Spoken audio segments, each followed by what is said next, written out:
Okay, this is 3.3. First problem wants us to do synthetic division. It says that, here's our polynomial. It says that -2 can be computed via synthetic division by filling in the letters A through G in the table right here. So we're going to do this synthetic division with -2 as our 0. So when you plug this in, you drop down 1. So I'll just do it right here. This is 1, -3, -2, and 1. So you drop down the 1. You multiply, gives you -2. You add these two numbers, that gives you -5. And you multiply -2 times -5, it gives you +10. Then you add these numbers, that gives you 8. Then you multiply these numbers, that gives you -16. And you add these numbers, that gives you -15. So A is 1, B is -2, C is -5, D is -2, E is D is 10, and E is 8, F is -16, and G is -15. So P of -2 equals -15. That's the remainder theorem, actually, where whatever you plug into this polynomial gives you the remainder when you do the division. So I can rewrite the polynomial like this, where the original polynomial equals the factor right here, x plus 2, that we divided in, times this polynomial, which would be x squared minus 5x plus 8, plus the remainder, -15. So the remainder is -15. It's a real number. And the quotient q of x is this polynomial, x squared minus 5x plus 8.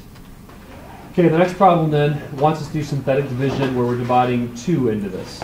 So if we're dividing 2 into this polynomial, what we do is we put the coefficients here, -5, 1, -2, and there's no x term, so I'm going to have to put 0 for that x term, and then 10 for the constant term.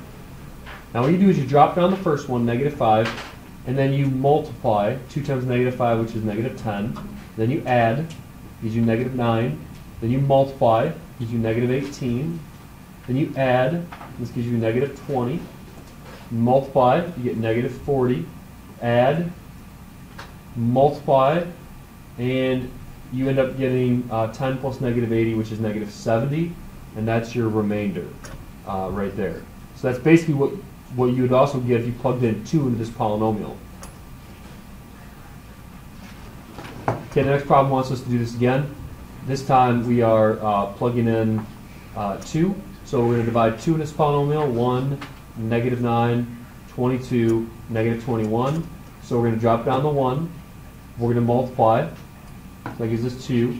We're going to add -7, multiply, -14, add, this gives you 8, multiply, -16, +16, add, and you get a remainder of 5. So the remainder is 5. The quotient is x squared minus 7x plus 8. That's what this is, x squared minus 7x plus 8, the coefficients of the quadratic polynomial that's left when you divide this linear factor into this cubic. And P of C then is P of 2, which is just 5, same thing as the remainder. So when you plug in 2 to this polynomial, you get the remainder. That's the remainder theorem. Okay, this is good practice. We should try this again. We're going to divide in -7, and you get 1, 7, 6, 48, 45. So you drop down the 1, you multiply and you get -7. You add, you get 0. Multiply, 0. Add 6. Multiply, -42. Add 6. Multiply, and this gives you 42. So this gives you a remainder, -42. This gives you a remainder of 3.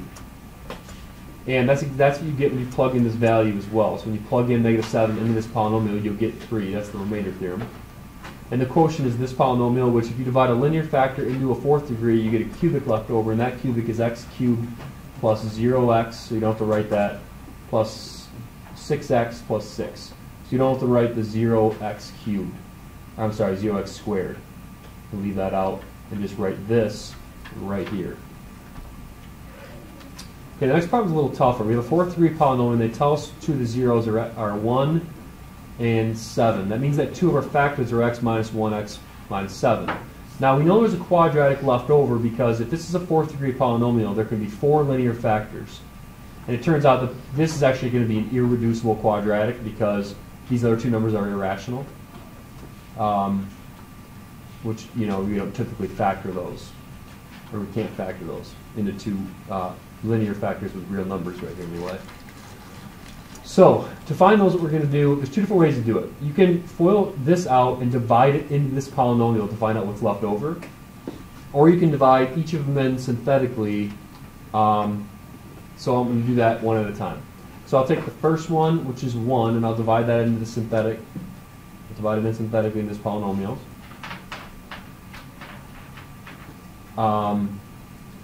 Which you drop down the 1. And actually, you know what? I'm going to do long division because we've already done synthetic division. So let's do long division now. I'll FOIL this out, and you get x squared minus 8x plus 7. What I'm going to do is I'm going to divide that into this polynomial that they gave us originally, which was x to the 4th minus 4x cubed minus 24x squared plus 20x plus 7. And I'm going to do this long division. So what I'm going to do is multiply. What number do I multiply by x squared to get x to the 4th? That'd be x squared. X squared times x squared is x to the 4th. X squared times negative 8x is negative 8x cubed.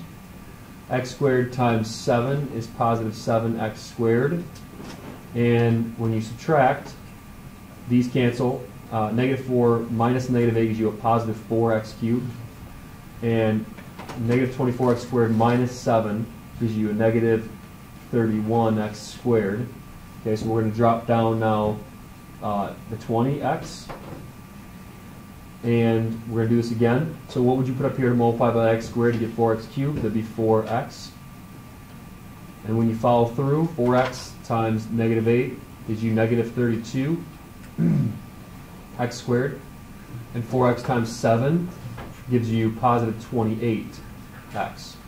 So now when you subtract, this gives you positive x squared. Negative 31x squared minus negative 32 gives you a positive x squared. And 20 minus 28 gives you a negative 8x. Now I can drop down to 7. And you see there's going to be 0 remainder. My next one is if I put a 1 up here. Trying to pick a different color here. If I put a 1 up here, 1 times this polynomial gives the same thing. Follow through. So when you subtract, you get no remainder, which is good. Because that tells us what goes right here is x squared plus 4x plus 1 with no remainder. All right, so there's our other quadratic. Now, we found it with long division. So what we're going to do now is we're going to plug into the quadratic formula to find the other two irrational zeros. So I'm going to have to use the quadratic formula on this because I know there's no rational zeros. So that would be opposite of b, plus or minus the square root of b squared minus 4ac all over 2a.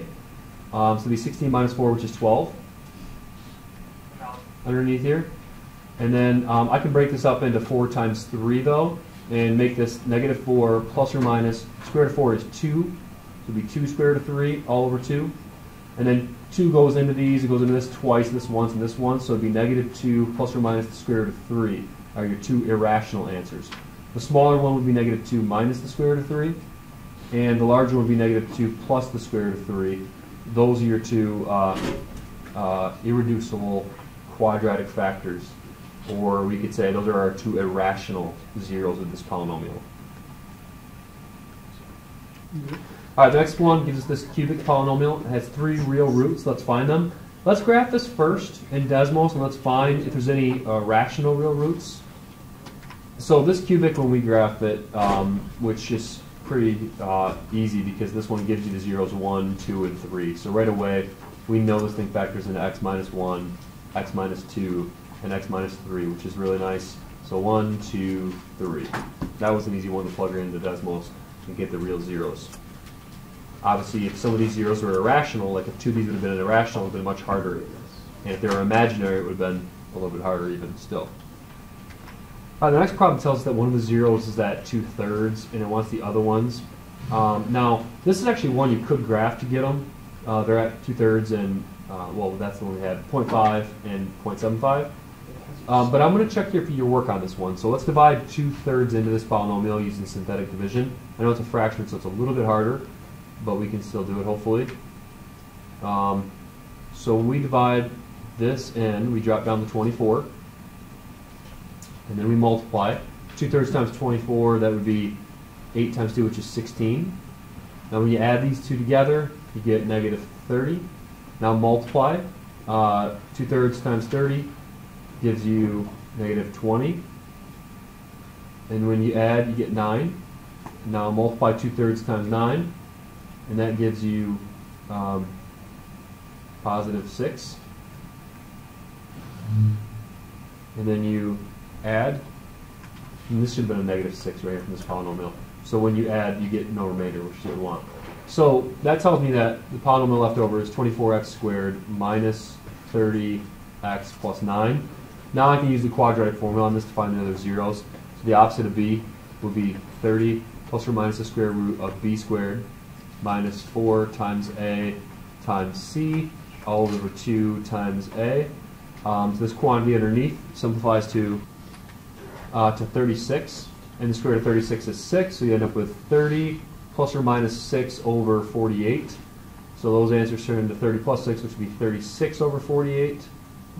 6 goes into the top and bottom, making this 6 over 8. We can go further. 2 goes into 6 and 8, so it'd be 3/4. There's our 0.75. And then you can do 30 minus 6, which is 24 over 28, which simplifies to 1/2. So there's our answers, 1/2 and 0.75 that we were looking for. And it wants them in increasing order, so we do 1/2 and 0.75. Okay, the next problem gives us a 4th degree polynomial. We can graph this in decimals and see the zeros are -2, -1, 1, and 5. -2, -1, 1, and 5.